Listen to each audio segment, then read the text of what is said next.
Hi guys, welcome to Refocus. I'm Essence. And I'm Anthony. And here we reestablish and reaffirm God's purpose for relationships, culture, and lifestyle. And we're doing so by challenging the current norms with word, wisdom, and love. So let's get into the show. Welcome. We're super excited to be here talking about something that we talk about often. Yeah. And a hot topic. I think it's pretty much a hot topic, especially with relationships, just in general. Yep. It's relationships in general, and just as the culture continues to progress, this is becoming more and more of one of those topics that never goes away. Absolutely. Yeah. And we're gonna talk a lot about cohabitation today. Yeah. And our experience and of course, what God says and why we believe that a couple should not. Yeah. And I guess really we can kind of share a little bit about us. Yeah. My whole goal here, you probably see it, and I'm pretty sure you read the title, but we're trying to kill cohabitation. Yeah. That's my. I hate to be so straightforward with it. We're trying to kill cohabitation, y'all. It's a disease. It's a disease. I think cohabitation can kill relationships. Mm-hmm. It kills the ability to truly experience what it is that God designed. Yeah. And I know for us, when we decided to be married, we weren't without flaw prior to marriage. Yeah, not at all. And we realized we took the marriage seriously. Yeah. And I know when it was that you proposed, we were like, okay, like marriage is ministry. Yeah. And God created this for a reason. And so if we're going to do this, then we're going to make sure that we tighten up. And we did everything that we possibly could to really start trying to realign ourselves with what God says a woman should be, a man should be, how we should operate within a union. And so one of those things besides, abstinence, which we were practicing, was not living together. Mm-hmm. Yep. And for those who don't know, who have never heard that term before, when we say cohabitation, just to educate you real quick, when we say cohabitation, we're referring to a man and a woman living together before being married. I guess it's all cohabitation. So more specifically, premarital cohabitation is what we're talking about, if we could be more specific. Yeah. Premarital.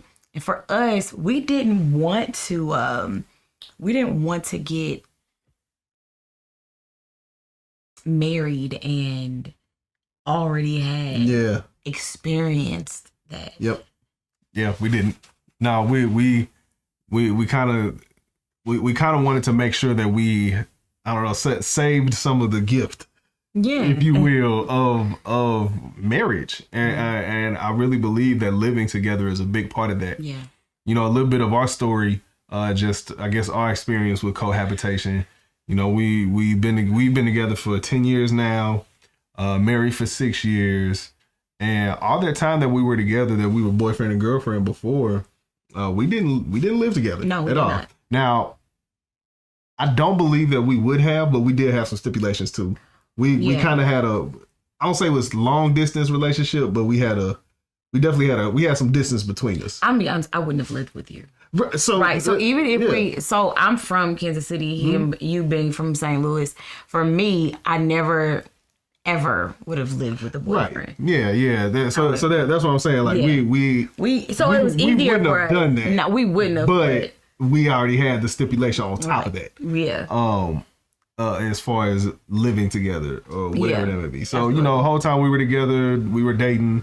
We were in college. Our colleges were close, so we visited each other often. But when I graduated, I moved back home, which is 3, almost 4 hours away from where Essence actually lived. So our distance between each other grew a lot. Yeah, it definitely did. Our distance grew, and so we would visit each other often. But when Anthony did propose, I was actually located. I was living in Kansas City, and you were in St. Louis at the time. Yep.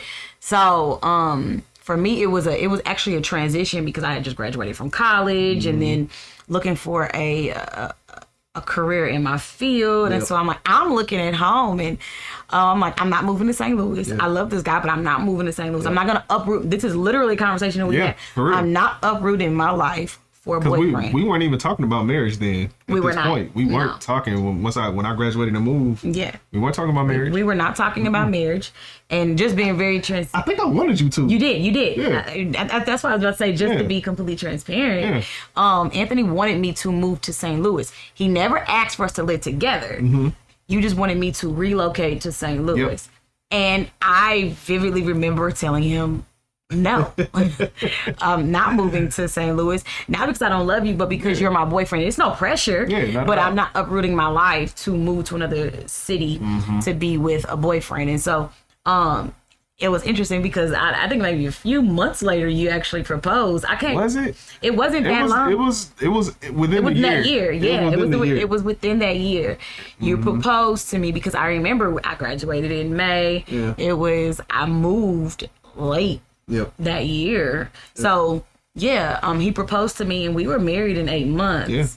So then the cohabitation began. And no. No, you're right. No. And see, the thing is, like, if I can, like, giving a little prelude before you get to the next part of the story of, I guess, our story with it. You know, we want to make sure that we are transparent with y'all. Yeah. Because our testimony, we know, is going to help somebody. We know it's going to help somebody. So through that time, we was dating. We were having sex. Like if I could just keep it funky with y'all. We were having sex. And, you know, looking back on it, of course, I wish we didn't. So if you're hearing this, I am not advocating for having sex if you're not married. Not before marriage. Now that we got that out the way. Right. It's interestingly enough, though, I guess God did that on purpose, because around the time that we did get married, proposed, was also around the time where you and I both were getting more serious in our work. It was kind of around that time. So it's interesting. I'm just thinking about that. It's interesting how that timeline worked out when we started to get serious about God. Yeah, but absolutely. I'm sorry. No, you're fine. It's just that was good to add that in there. So yeah, like I said, we hadn't done everything perfect throughout, but I grew up in church, went to college, and kind of, you know, did my own thing. And then I had to just go back. God's word was always in my heart. But I just was in my sin in that for that period of time. And so we were getting more into our word and wanted to live right. And so cohabitation was never our plan. It was never our plan. I think we just genuinely wanted to experience marriage and the wholeness and the pureness of what Christ had created it to be. And so that was our ultimate goal. And so I know moving to St. Louis, it was a transition. It was really different for us because I'm like, we're going to be married. And at that point, it was 6 months. We're going to be married in 6 months. I don't want to go and get my name on an apartment or a lease. You didn't want to go do that because we wanted to. We were saving, and it was a transition. And so when I did move to St. Louis, Anthony and I were not living in our own home, but we were living in a home where we both were. My parents. We lived with Anthony's parents. I had his old room upstairs, and Anthony went and literally made his room almost like a whole apartment. I had a suite in the basement, unfinished basement. And I was living down there. I had my office, my workspace, bed right there, a little couch, TV. I had it set up down there. Literally, that was what worked for us in that time. But we were still trying to honor Christ. In that, because we could have easily just said, "Hey, come here," and we could have stayed in the same room. We could have, and no. But we wanted to, for what we had, for what we were trying to do financially and all of that stuff, we were trying to be as responsible as we could. Yeah. But we'll get into. I think we can save that for a little bit later in the conversation. But I don't even know what you're talking about. Oh, well, never mind. Yeah. But you know, we were doing our best to honor the commitment that we kind of made to ourselves, working to honor God and not cohabitating, not living together. Even though we was under the same roof, we weren't. We were trying our hardest not to live together, not to have those benefits. Yeah, not sharing. We weren't even sharing the same bathroom. Like, it was so funny. We weren't sharing the same bathroom. We were not. None of that. I think I used to. Didn't I joke with you a couple times? Be like, hey, you want to come over? Yeah, you ain't. Like we was really same room, just come upstairs. And I'm going upstairs. I'm like, okay, I'm going to bed. Bye. And I gone upstairs to the room. But it was interesting because we did that for 6 months. Yep. And when we actually did get married and get our own apartment, we were able to truly experience what that was like. Yeah. It was so cool because on our wedding night, after we had left the hotel and everything, I woke up like, oh my goodness, I'm married. Yeah. I'm literally sleeping in the same bed with this dude. I'm like, hey, this is dope because it's like, I can do this. Like, I'm going to be doing this. And it's kind of like we earned it. We earned it. We waited on God. We earned it. Like, it was really dope being able to do that. And I think that's one of those things, one of those, I guess, intangible things that couples who kind of just give into the societal, live with your mate before you get married, test it out. Like they cheat themselves out of that. It's one of those intangible things that you will never even think about. Yeah. But when it changes, it's like, oh wait, no, this is really dope. Yeah. Like this is really cool. This is different. It's new. And guys, yeah, we love new. Like we love new experiences. so that's just right. Like it's just, but you know, that culture influences a lot, and how we think we should think. But we have led ourselves, we as a people, we as individuals have led ourselves into much trouble, much self-destruction with just thinking how we think we should think before. So I don't know why a lot of people don't think that applies with living with somebody prior to getting married to them too. Yeah. I think that's a good point that you brought up though, is culture and media and all these things. We know it influences us. And, you know, culture says that's okay.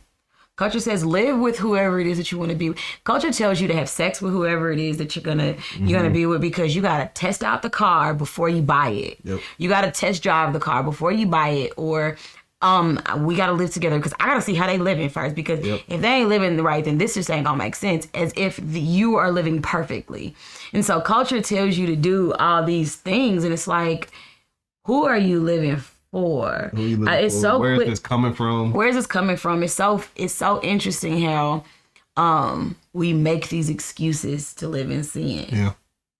And people are like, well, just living together, but like, you know, it's so much bigger than that. Because what it does is, if we're truly being pure in how God created things, if I lived with you prior to us getting married, wouldn't have been no abstinence. Yep. Nope. The Bible tells us to flee from sin. Wait. It wasn't no abstinence, and we weren't even. Well, we were working our best not to do that. Yeah, and we still failed. We still fell short. We still failed. So, and that was with separation and everything. You know. Yeah, we weren't perfect. You know, and that's the thing about it. Imagine, living in our own space. Together. Same bed. We would have failed miserably at the abstinence that we were choosing to do every day. Yep. And so I think it's so unfortunate that people think that you have to live together in order for that marriage or that future marriage with that person to work, because it's false. I'm not sure where that idea came from, but it's not true. Yeah. I think it's I don't know if you. No, you're good. I think it comes from just a general. Man, it's gonna sound so bad when I say it like this, but just a general lack of trust with not only other people, but with like a subconscious lack of trust with yourself. That's good. You know what I mean? It's like, did I make the right decision, or am I making the right decision? I don't know. I thought something bad before. I thought I was doing something good before in my life, and that turned out bad. Maybe this is the same. You know what I mean? And it's subconscious things. You know, bitter roots and all that stuff. How all that stuff works, right? But it could be a lot of those things. And the main thing that we hear people say, when it comes to proving their case for living with their significant other before marriage is, oh, I got to make sure it's right. I got to make sure this is the person who I can really live with and stand. And you don't really know somebody until you wake up with them the next morning and all of these crazy things. It's like, but where'd you get that from? Like, are you sure that that's true? Like, are you sure that that really is, or is it just you making that up and it just makes sense to you? It's very interesting that you say that. So you're telling me that you have to live, you have to sleep in the same bed with somebody, wake up with them to see how they truly are, sleeping with them in the same bed, living in the same house with them.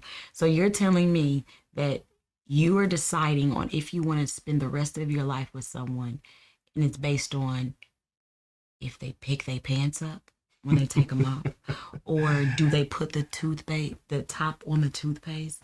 Like, I got whatever. This is you.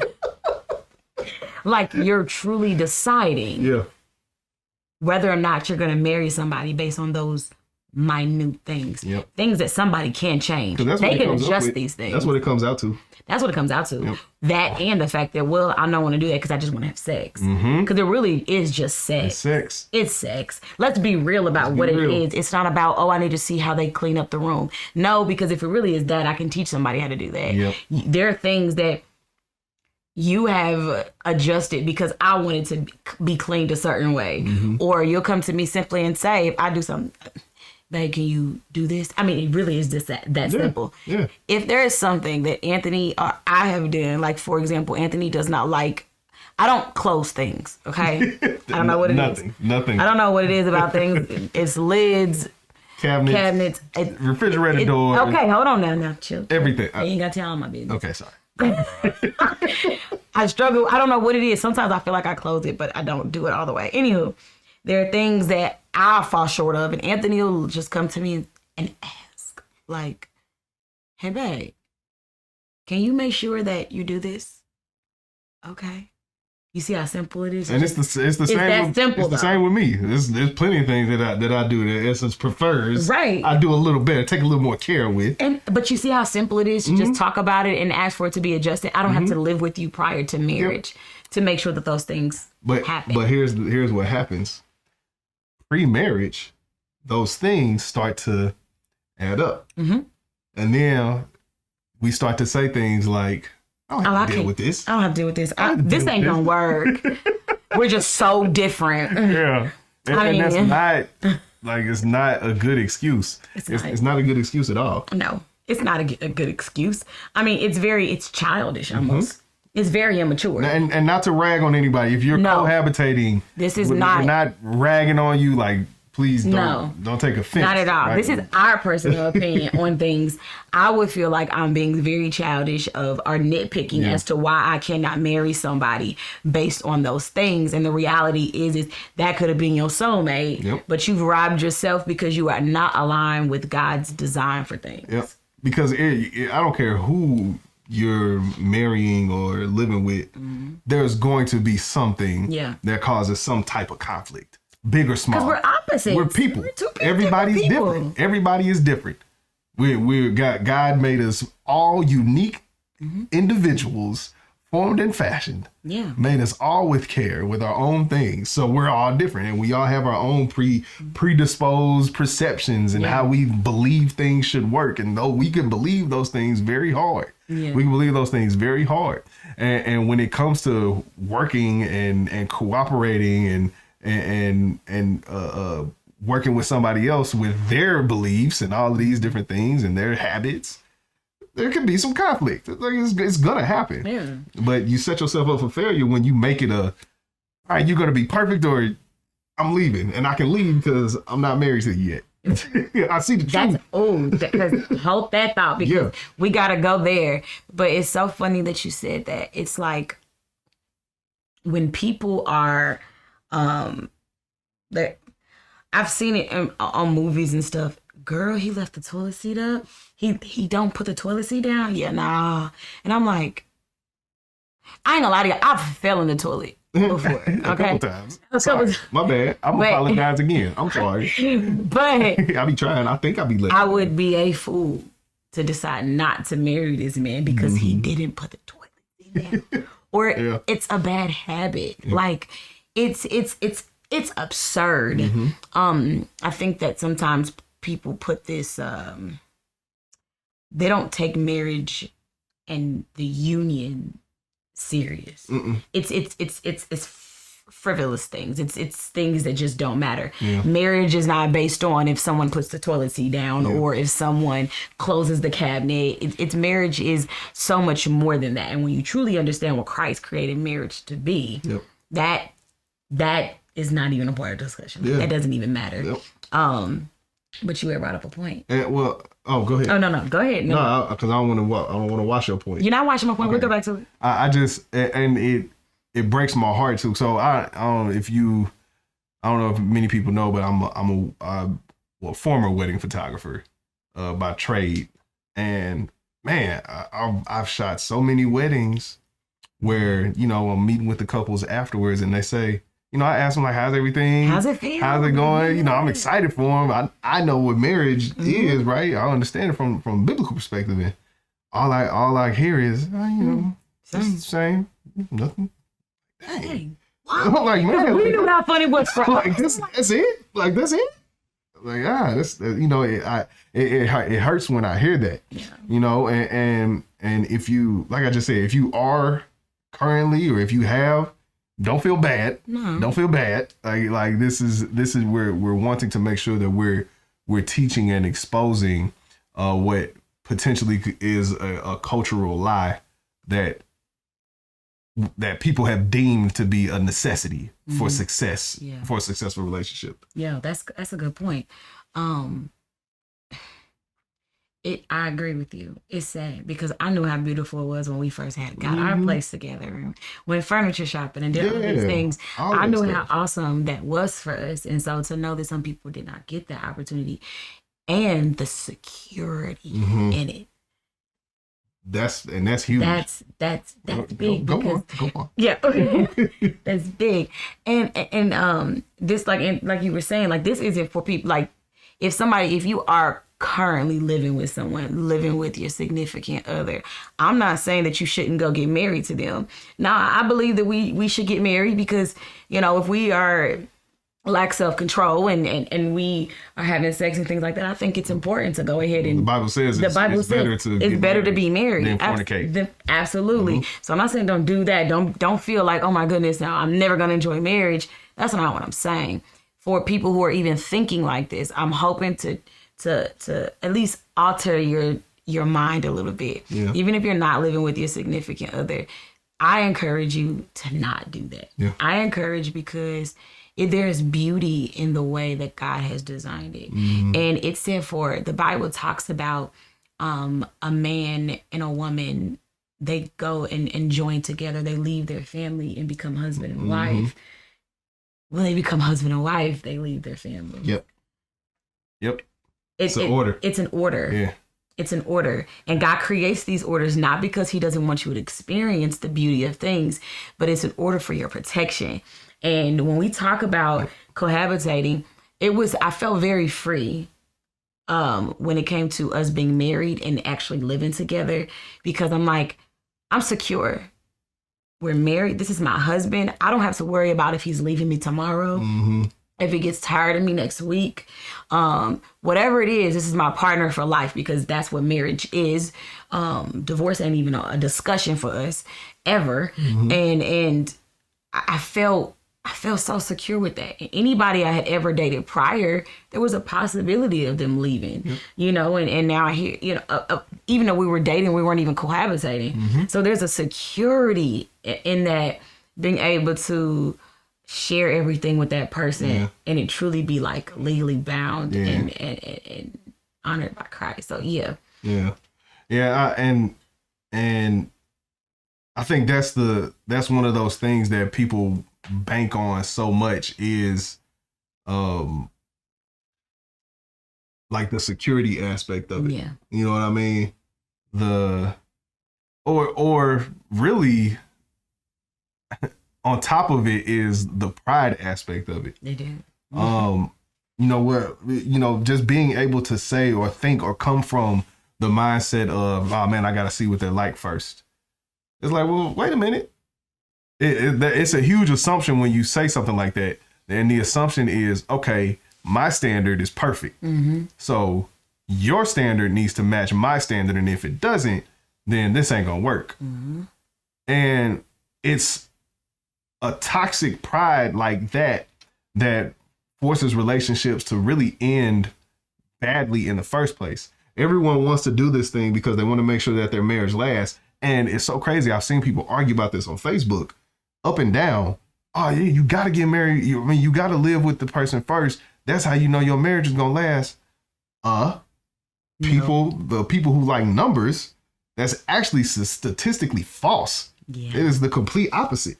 When studies have shown that when you live with somebody, your chances or the chances of getting divorced grows. Mm-hmm. It grows for reasons I don't know. I mean, in the spiritual aspect, I know why, but the technical numbers stuff, why that I don't know.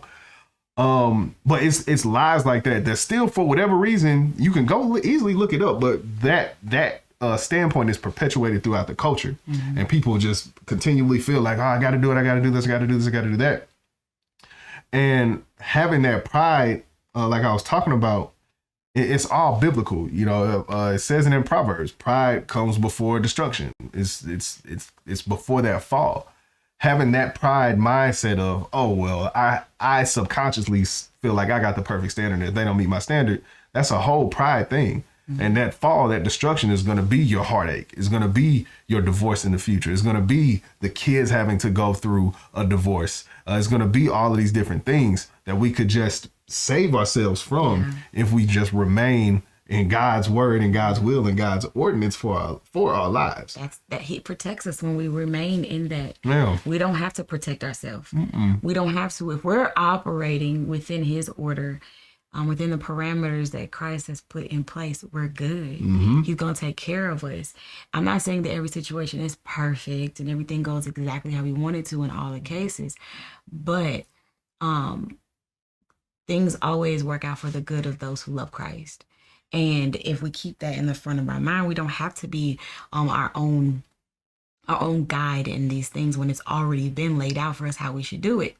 One thing that you said that I think was a really good point was why are these relationships failing when they had cohabitated first?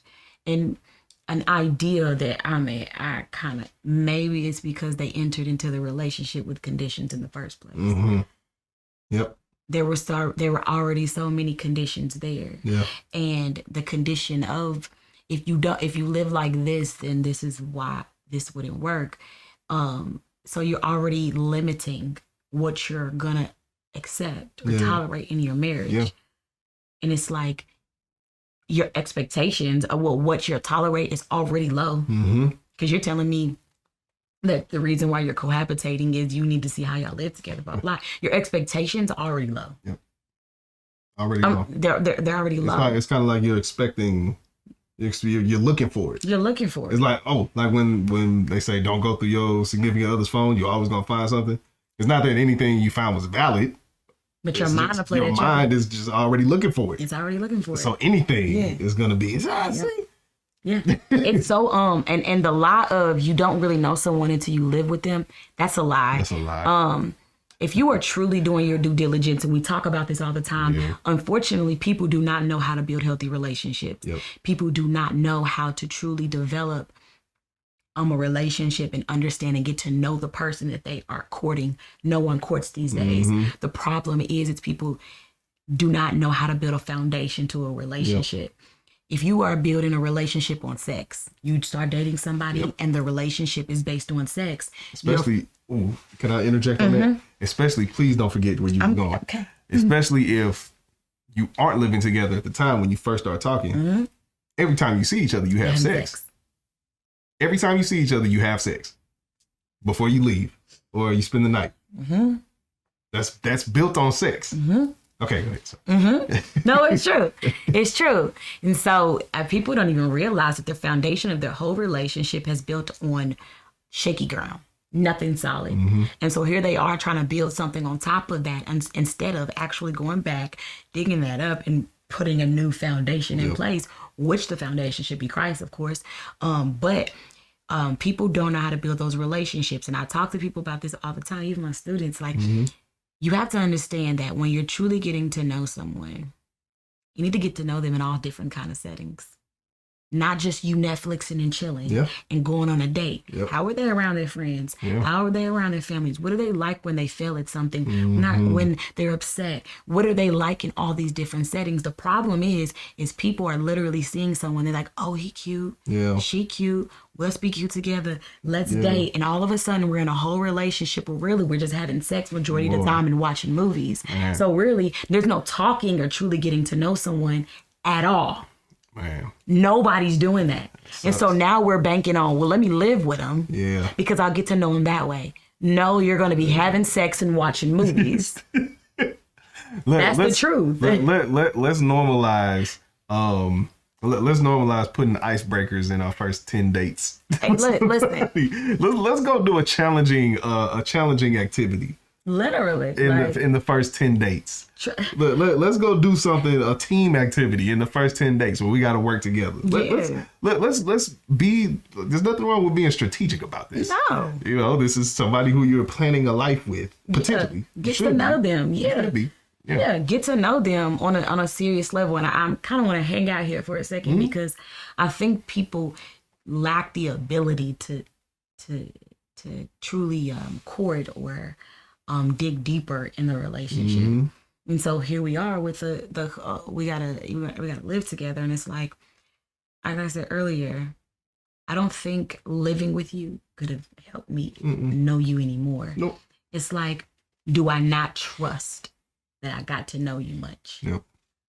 And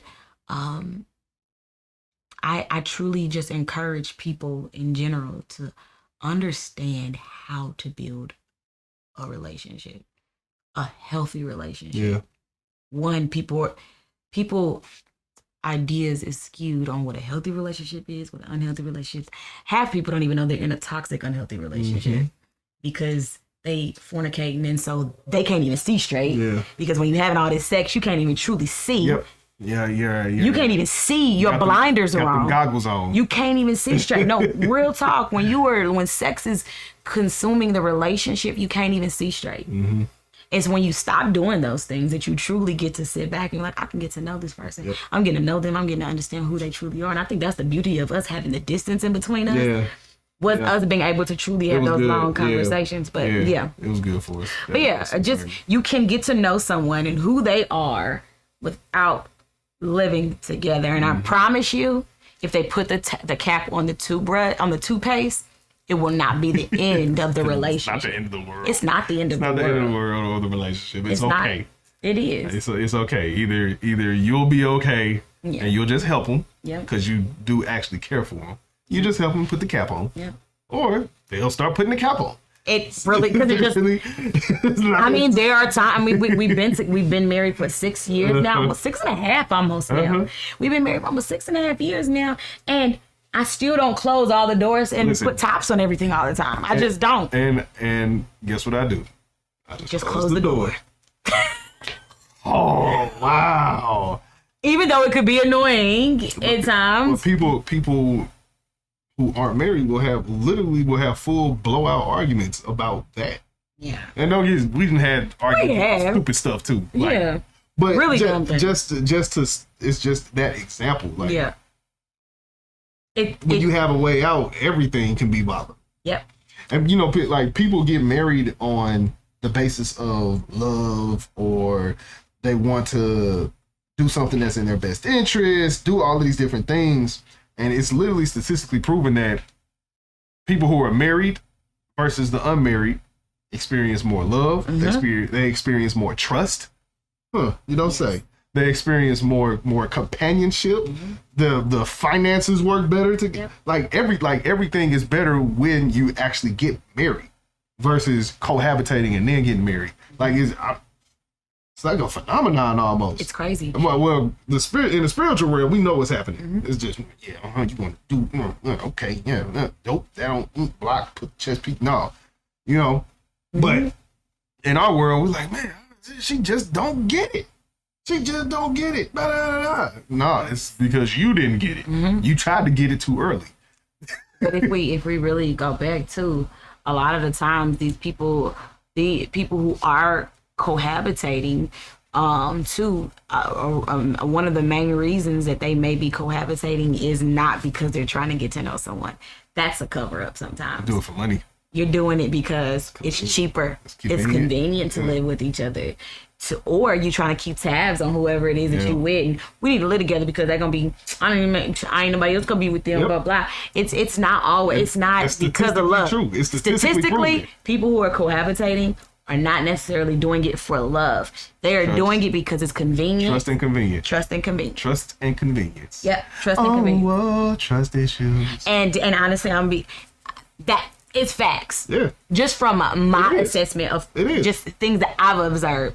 Many people cohabitate for convenience. Mm-hmm. Money, whether it be shared resources of some kind.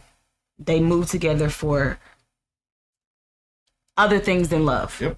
And people who get married move together for love. Yep. And very, very slim chances of it being money. Crazy. But it's true. It's how it is. It's very true. That is how it is. And it's just unfortunate because people won't even call it what it is. Mm-hmm. They won't call it what it is. It's like they don't want to say, well, it's not that I gotta have sex. Well, it kind of is because a lot of the things that we do are sexually motivated. Mm-hmm. It's not because you can't. You don't want to wait. Not because you're trying to test the car. Doesn't matter. You just don't want to. Bro, the whole sex thing is huge. Mm-hmm. It runs so many of our decisions. So many. Mm-hmm. Like, there's a reason why the Bible talks about sexual immorality being the most dangerous of sins, because it's so powerful. It's so destructive. Like, it's so powerful and destructive. And that's another piece that I think people don't look at. Christians who are cohabitating for the convenience, for what we talk, even though they know. We was in that boat, but I'm gonna say for my own. We were in what boat? We was halfway in that boat, cohabitating boat, because we were still on the same roof, right? I still wouldn't say it because we were under the same roof, but we didn't share anything, so I didn't have that experience. Right. So. But the thing about it is, even if it was just from a pure sex perspective, like if you're really working to honor Christ, if you're really working to honor God, you won't do it. Like, you won't cohabitate for the pure motivation of temptation. For the pure motivation of temptation. Like, fellas, it's right there. It's right there. It ain't just fellas. Come on. Ladies too. It's right. Let's keep it real. It's right there. It's right there. And you just nothing. And you gonna live there. But how long are people engaged on average? People engaged. A year and a half, 2 years. Yeah. That's engaged. Let alone just literally living together before an engagement is even thought of. 4, 5, 6 years right there. Just right there. You ain't doing nothing. No. Flee. The Bible said, I think it's in 1 Corinthians chapter 6. 1 Corinthians chapter 6. It says, run away from sexual immorality. Every other sin that a man commits is outside the body, but the one who is sexually immoral sins against his own body. Mm-hmm. Flee. Like, literally run. You're not running. Like, literally where you going? If y'all living together, where you going? You ain't going nowhere. All my stuff is here. Where else we gonna go? Like, no, for real. Like, I think I was watching something and somebody was like, the girl was all up on me, and he was like, he took off and ran down the street, called his friend, and was like, I had to get out of there. Like, literally run from it because we are weak. Yeah. Our flesh is weak. So weak, and we can feel good. Yeah. And we can lie all day and think that, I can live with them and not have sex with them. No. Yeah, right. And that'd be very, very, very, very rare. Right. Yeah, right. But I would, don't even set yourself up in a position like that. I talk about, come on now, we all adults here. Mm-hmm. We talk to our kids about setting up boundaries. Mm-hmm. We talk to children, teenagers about creating healthy boundaries. Yep. We are not exempt from that. Create boundaries. They're there to protect you. Mm-hmm. They're there to keep you from doing certain things. So you have to set yourself up for failure. Set yourself up for success by creating these boundaries. Yeah, I want to be with you. Yeah, we're engaged, or yeah, our ultimate goal is marriage. However, let's not hang out alone. Yeah. Door closed. Lights out. We've kind of set ourselves up for real. Say. Real. It's gonna happen.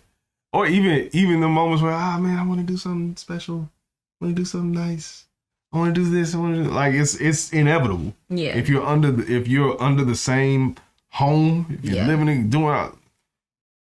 got kids too, it's never too late to start over. But if you're trying and you got kids already, then we got kids. What else we gonna like? It's literally just setting yourself up for failure. And we have to run from all of those different things. Yeah. And the thing about it with sexual immorality, it comes in so many different forms that we can't even fight that. Scripture talks about it. Written, visual, our thoughts, all of these things are culminated with sexual immorality. But you're gonna put the actual physical on top of it too, and think that you're gonna have a chance at fighting that or honoring God by not having sex. I mean, we already gonna be thinking about it. I'm really talking to I'm pretty sure the ladies too. But we already gonna be thinking about it. Jesus said, if you even look with lust, you already committed adultery. Ain't that crazy? You're committing adultery with the person that you love. Why even do that to yourself? Right. Why do that to yourself to a point where you don't have to? You were literally turning the person that you actually adore, that you actually appreciate. You know, you're not married to them, you're not even engaged, but you're turning them into a stumbling block. You're turning them into a sin for you.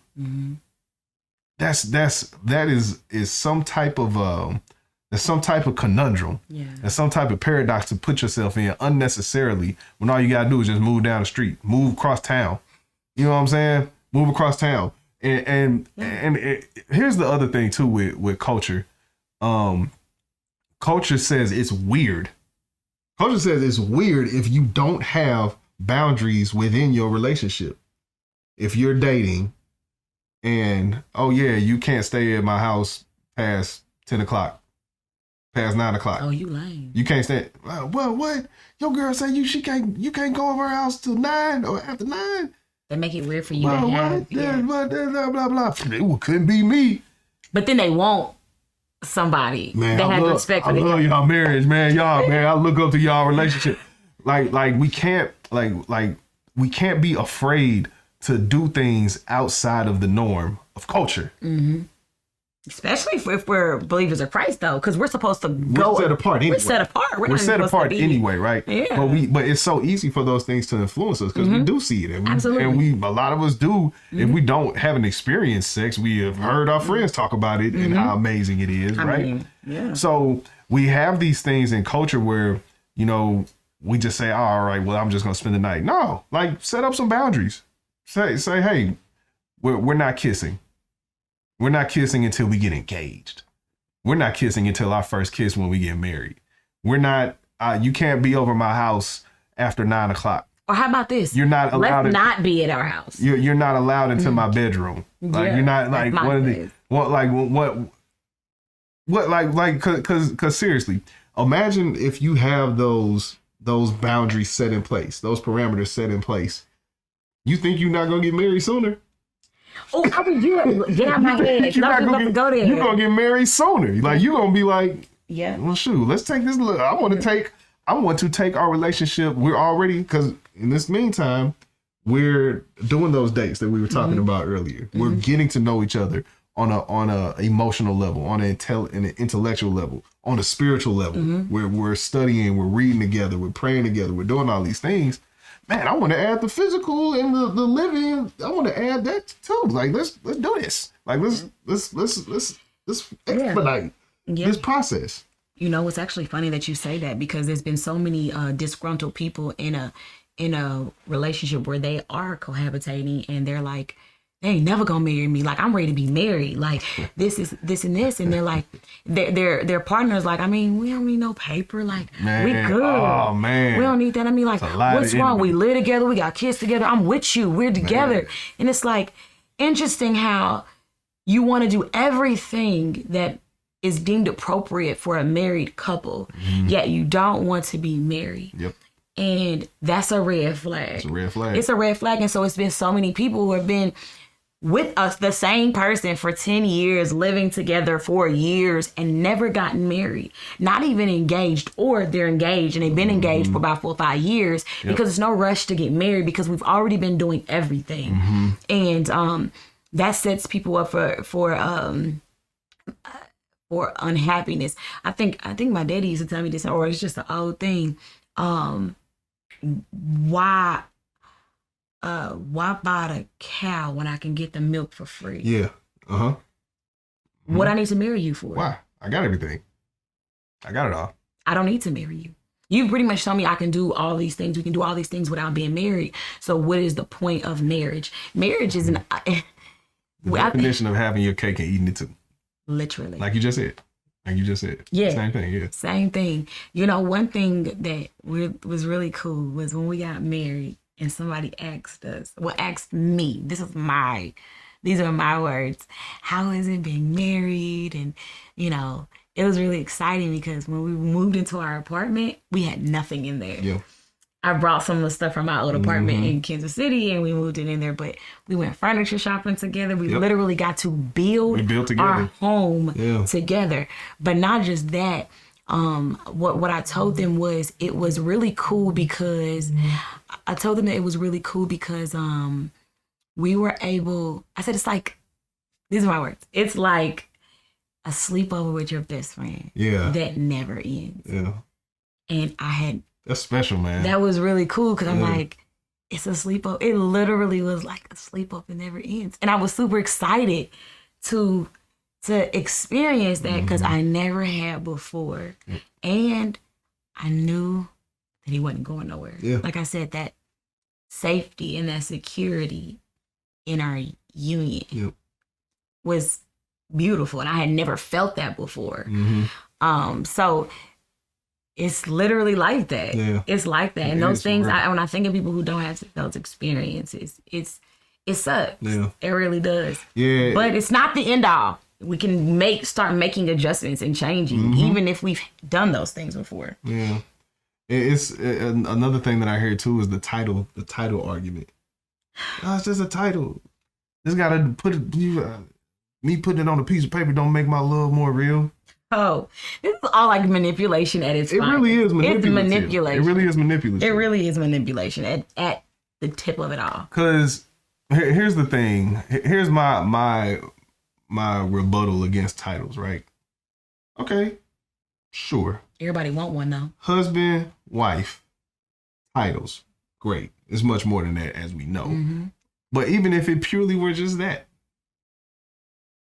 why don't we make this fuss when someone gets their PhD and we refer to them as doctor? Don't go there because people ain't ready for that conversation. Why don't we look at these things when that's good. When we have a president, it's not just Trump now. It's President Trump. Yeah. You know what I'm saying? Or Biden. It's President Biden. And everybody says it. Because that title is important. It is. It's a significant noun, right? You earned something. You went through something. You have some level of experience, some level of expertise. So why are we pooping on the title of marriage, the title of husband and wife? That's something to be proud of as well. It represents the covenant that you have. It represents the covenant, indeed. And it's funny that people say title don't matter, but let whoever it is that you with, y'all out somewhere and they introduce you as, oh, this my homie. This my homie. Oh yeah, this my friend. And you like, friend? Oh, but I thought titles didn't matter. Yep. But at the end of the day, though, even if we go beyond titles, it really goes back to honoring Christ. Yeah. At the end of it. It's honoring Christ. And if we believe in God and we love him and we're living our life for him, it really comes down to Christ. Yep. Sexual, you with somebody that you love them. Sex is an issue for you. It's hard for you. Yeah. What is the problem with marrying them? Yep. It's literally like we said before. It's literally in scripture. It's better to marry than continue on in sin. Yeah. It's better to marry. Now that's not an endorsement to like, oh, just get married just to have sex. No. That's not what we're saying. That's not what scripture is saying. That's not what scripture is saying. But just painting the weight of how heavy sexual sin is, how heavy sexual immorality is. And how much it motivates just everything, almost everything that we do. There's a sexual motive to so many things, and people just don't even want to call it that. And not just the sexual motive, that weight, but also the weight of the blessing that is marriage. Yeah. Too is also said in that as well. Like you're going to be much more blessed to actually show covenant, like promise a covenant, godly covenant, reflecting the covenant that he already has with us, with your helpmeet, your headship, it's much better to live in that than just to be out here fornicating just because it feel good. Listen. That stuff gonna stop working after a while anyway. Then what? I'm sorry. Wait. What are you, 50, 60? It ain't gonna be working. Take care of your knees now. Like, what? I mean, after a while, you will grow up with this person, and the very things that matter to you, like looks and all those things, it just, as you get older, those things fade. And so it's just really, it's deeper than that. It's so much deeper than that. And I just encourage people to truly not just believe in Christ. That's important, absolutely. But strive to live a life that honors him. Yeah. He gave his for us. For us. And the least we can do Yep. is to live a life that one reflects him. Yep. People should know that we are his by the fruit that we bear. People should know that we are his by the things that we do. We're not going to be without fault. We're not going to be blameless. There was only one perfect person that ever existed. But it's our heart and our desire to please Christ in our actions. Yeah. And I think that is what is important. And so even though our story, like I said before, isn't squeaky clean, our heart was pure and honoring Christ. And I believe that he rewarded us with such a fruitful marriage and an amazing experience of what it really truly is to join together, because our goal was to honor him. Yep. And that's what we did. And I encourage you all to don't rob yourself of that by thinking that you're missing out on something else. God's parameters are put in place to protect you. Yep. You don't have to do that for yourself. Yep. There are things that you do not know, and you will never know. Never know. Even though you think by doing this certain thing, you'll know it all. Yeah. You still won't. Yeah. You still won't. This is why God should not just be the person that we just pray to. Also be the person that we confide in and we seek guidance from and we shape our lives around. Yeah. So I love that title, Kill Cohabitation, because if you don't, it has the ability to kill your blessing. Yep. Yeah, your blessing. Yeah. That was good. Yeah. That was good. Man. That was good. I was kidding. Well, you know what? No, thank you everybody for staying. If you are at this part of the show, thank you so much for sticking with us and joining in this conversation with us just about cohabitation. Yeah. You know, it's just one of those things that we, you know, when it comes to relationships, we really want to make sure that everyone is empowered to the best that they possibly can in God's will. So make sure, you know, if you're watching this on YouTube, make sure you subscribe.